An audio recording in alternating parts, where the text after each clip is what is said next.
What is up, guys? This is Donkey's Revenge. I hope you're having a good day. Before we get started, I just want to alert you to future spoilers that are coming up. So if you have not seen Endgame, don't watch this video. But if so, let's get on with it. So most of America has probably seen Endgame, Avengers Endgame. So you're probably among those. And you're probably also familiar with the records that this movie has broken. It's the highest grossing movie at $2.7 billion. And they're not even done yet because they're still selling it on DVD and streaming. Some of these numbers are staggering. Look at this one. So fastest to 2.5 billion, 20 days. Not even a month. It's a pretty good month's work there, right there. So, yeah. How I came about this is I remember talking to some of the people that I work with who aren't even really into comic books, and they said that they were going to watch this movie. And I was like, why would these people watch this movie when they're not even into it? And after watching it and going there myself, I kind of just figured it's all about the hype. And, yeah. Not so much. Really didn't do it for me. Infinity War was so much better. So I'm going to present to you the top 5 reasons why Endgame was trash. Number 1, nerfing characters. Overweight Thor was ridiculous. Thor's supposed to be a god. He's supposed to be strong, mighty, powerful. Thor we see is he's overweight, he has anxiety. He's kind of just like a normal person, so his specialness is really reduced. We laugh at Thor instead of staring at awe at this god. Also, Professor Hulk is really annoying. One of the main aspects of the Hulk in comic books is that Hulk is powered by his rage. He gets stronger, even bigger, the angrier he gets.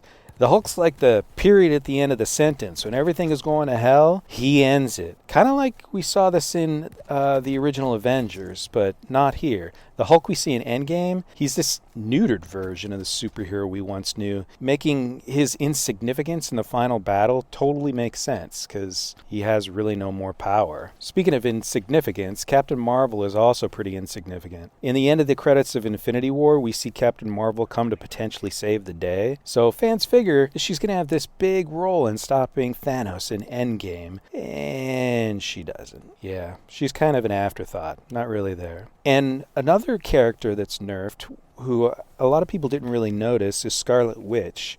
In comic book circles, whenever people talk about the most powerful superhero, Scarlet Witch often comes into that conversation. And she almost defeats Thanos, and he kind of cheats right there at the end, and he calls in his army, but even she's not able to do away with him. Coming back to Thor, Captain America wields Thor's hammer. Although this is technically a buff to Captain America, this also adds to Thor's insignificance. Because if Thor doesn't need to wield the hammer because he's not so special anymore, then is Captain America Thor now? And why do we need Thor in the MCU anymore? So this just adds to his irrelevance. And also, on top of that, Valkyrie takes over New Asgard. So Thor's no longer the ruler of Asgard. Valkyrie is. More evidence that Thor is irrelevant. Also, as a side note, how did Valkyrie survive Thanos' attack? And where did she come from? Further evidence of characters being nerfed, if anybody noticed this, was Pepper as Iron Woman. Yeah, kind of like with Thor. Iron Man, not so special. If anybody can just don a suit and be a superhero, well, there you go. And finally, Thanos is ridiculously powerful, which is a nerf to everybody in the movie. With the stones in Infinity War, yeah, I get it, but even without the stones in Endgame, he's able to defeat nearly all the superheroes. Why does it take a platoon of superheroes to try to beat him without the stones? I don't get that. Number 2, time travel plot holes. Captain America's unexplainable timeline is probably the biggest one here. If Captain America went back in time to be with his love, where was Cap this whole time? And if he went back in time before the events of the present, how did the past Cap know to be there on the bench at the right time? Also, didn't he assemble the Avengers? His timeline would have been changed unless there were 2 Caps. Another unexplainable one is Nebula killing Nebula. If future Nebula kills past Nebula, then how did many of the events of the Guardians of the Galaxy happen? Hulk and Nebula also say that if you change something in the past, then that changes something in the present. Yet the past doesn't change the present. They change things in the past, and nothing changed in the present. Yeah, that's very confusing. And when they do go into the past, here's another aspect of time travel, plot holes here, is, they steal the wrong thing. They go all over to steal the Infinity Stones, and they're worrying about rationing the Pym particles.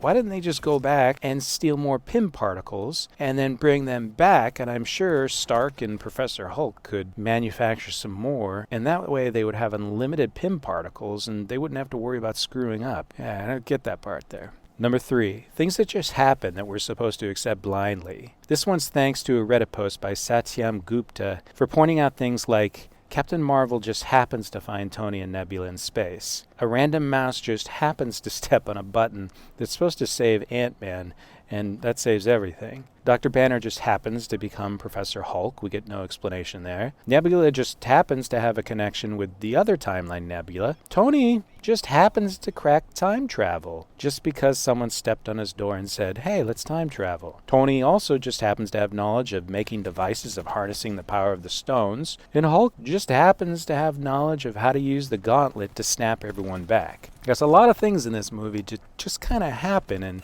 we're really supposed to gloss over and not really question. Number 4, too many characters water down this plot. This is a classic lazy move by scriptwriters and sequels where it's like a game of one-upsmanship. How do we make this next one bigger and better? You know what we do? Just add some more heroes or add some more villains until it just gets ridiculous. And in the Avengers case, since there are so many movies that span this universe, the end battle scene, it's all just noise. This kind of goes along the lines of there technically is such a thing as too much of a good thing, and the sheer numbers are just too much.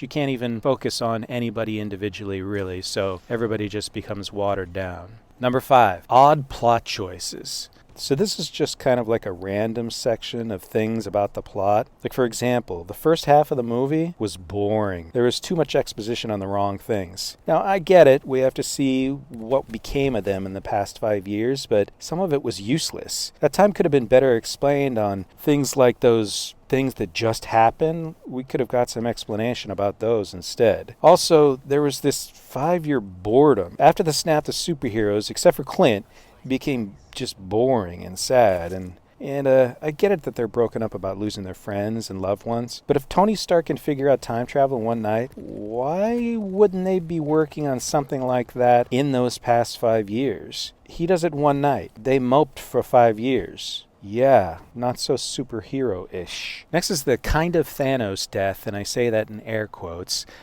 The movie reached a satisfactory revenge theme after Thor kills Thanos, and that could have been a great opportunity for the plot to pivot in a different direction. Yet, that doesn't happen.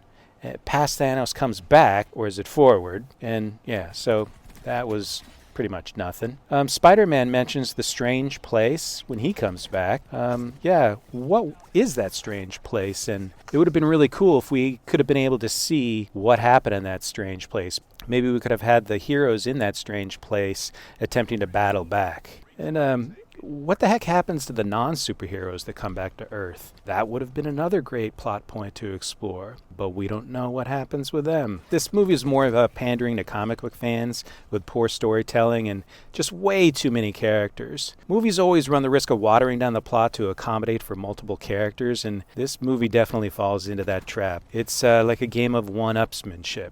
How can we make this bigger, they ask themselves, without realizing that sometimes adding more characters doesn't make a movie bigger than the last one. Sometimes adding more to the existing characters themselves with a little bit of an imagination will go even farther. So tell me what you think of Avengers Endgame. Do you disagree? Did I miss anything? Let me know in the comments below. If you like this video, please like, comment below, definitely, especially if you disagree. Subscribe, hit the notifications, and share with a friend. Maybe they'll like to see something like this. If you didn't like it, then that's fair too. Give me a thumbs down and tell me why you disagree in the comments. Either way, thanks for watching.